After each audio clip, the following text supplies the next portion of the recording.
లొంగుబాటులో అగ్రనేతలు కేంద్ర రాష్ట్ర కమిటీ సభ్యులతో సహా 25 మంది మావోయిస్టులట. ఒకవైపు ఆపరేషన్ కగారు మార్చి 31, 2026 వరకు మావోయిస్టులు లేకుండా అంతం చేస్తాం, మావోయిస్టు రహిత భారతదేశంగా తీర్చిదిద్దుతామని కేంద్ర హోంశాఖ మంత్రి అమిత్ షా ప్రకటన చేసిండు. మనందరికీ తెలిసిందే.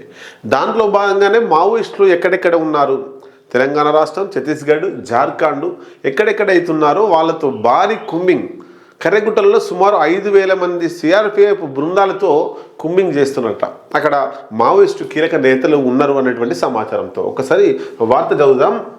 అయితే మరి ఒకవేళ ఎన్కౌంటర్ ప్రాణాలు పోకుండా ఉండేందుకు ఖచ్చితంగా లొంగిపోవాలనే ఆలోచనలో కేంద్ర కమిటీ అగ్రనేతలు కూడా ఉన్నారు అనేటువంటిది మీడియాలో వస్తుంది. మావోయిస్టుల నుంచి ఎలాంటి ప్రకటన లేదు, కానీ మీడియాలో మాత్రమే కనబడతా ఉంది. ఒకసారి చదువుదాం మనం.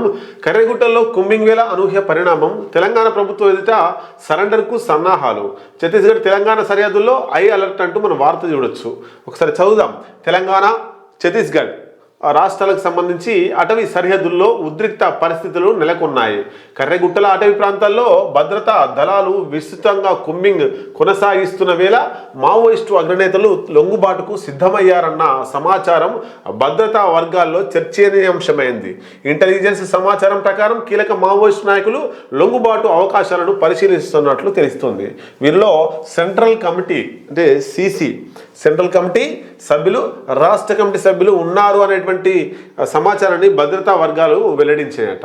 ఇదే నిజమైతే దక్షిణ జోన్ కార్యకలాపాలపై గణనీయ ప్రభావం పడే అవకాశం ఉందని అధికారులు అంచనా వేస్తున్నారట. మరి ఎస్ఐబికి, స్పెషల్ ఇంటెలిజెన్స్ బ్యూరో కూడా సమాచారం ఉందట వీళ్ళు లొంగిపోతున్నట్లు. ఒకసారి చూద్దాం. లొంగుబాటు ప్రక్రియపై మావోయిస్టులు తెలంగాణ ప్రభుత్వంతో చర్చలకు యత్నిస్తున్నట్లు సమాచారం. ప్రభుత్వం ప్రకటించిన పునరావాస విధానాలు, ఆర్థిక సాయాలు, భద్రతా హామీలు. అయితే అగ్రనేతలు ఒకవైపు లొంగిపోవాలని ఆలోచన వచ్చిందట. లొంగిపోవాలని ఆలోచన వచ్చినప్పుడు ఎక్కడ లొంగిపోవాలి అంటే లొంగిపోవడానికి అనుకూలంగా ఏ రాష్ట్రం ఉంది? ఛత్తీస్గఢ్ పైన ఎన్కౌంటర్ అవుతారు, ఆంధ్రప్రదేశ్ పైన ఎన్కౌంటర్ అవుతారు. ఎక్కడ పోతే వాళ్ళకు భద్రత, ప్రాణాలకు ముప్పు ఉండదు. అంటే తెలంగాణకు వస్తేనే ముప్పు ఉండదు. తెలంగాణలో ఏముంది మరి? ఎన్కౌంటర్ చేయరు ఒకటి. రెండవది, లొంగిపోయిన తర్వాత పునరావాసం కల్పిస్తారు. తర్వాత ఇక్కడ చూడొచ్చు మనం మూడు అంశాలు. ఏదది? ఇగో ఆర్థిక వనరులు. లొంగిపోయిన తర్వాత వాళ్ళు అంటే ఆర్థికంగా నిలబడడం కోసం, వాళ్ళ కుటుంబం గడవడం కోసం ఏదైనా అమౌంట్ రూపంలో ఇవ్వడం, ఇవన్నీ ఉన్నాయి. కాబట్టి తెలంగాణలో లొంగిపోవాలని మావోయిస్టులు అనుకుంటున్నారట. చూద్దాం. ఇక మావోయిస్టు నేతల లొంగుబాటు అంశంలో అధికారిక ప్రకటన వెలువడే వరకు ఉత్కంఠ కొనసాగుతుందట.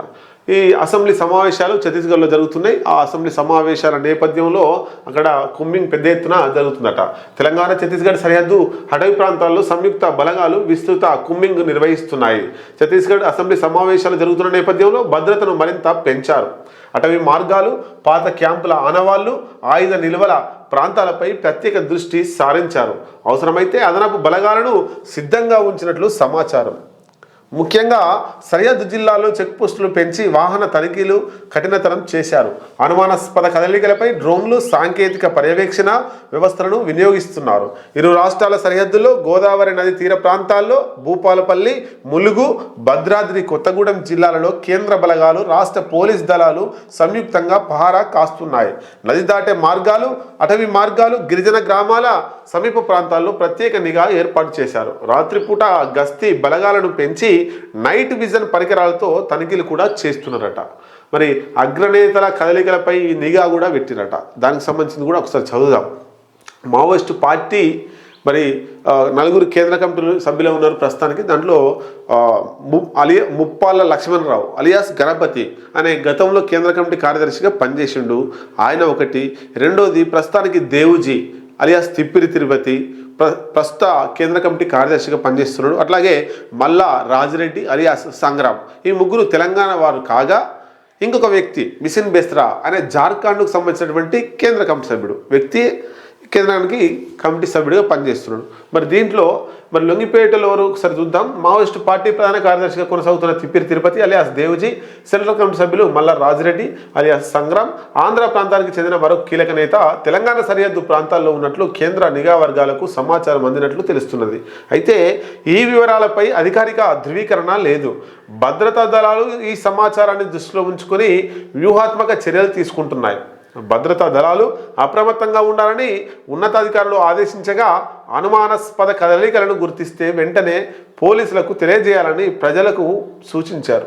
పరిస్థితులు వేగంగా మారే అవకాశాల నేపథ్యంలో సరిహద్దు ప్రాంతాల్లో నిఘా మరింత బలోపేతం చేశారు. ఏదేమైనా పోలీసులేమో మార్చి 31, 2026 వరకు ఒక్క మావోయిస్టు బ్రతకకుండా మావోయిస్టు రహిత భారతదేశంగా ఉంచాలనేది కేంద్రం, బీజేపీ, కేంద్రం, పోలీసు వీళ్ళు పెట్టుకున్నటువంటి ఒక డెడ్ లైన్.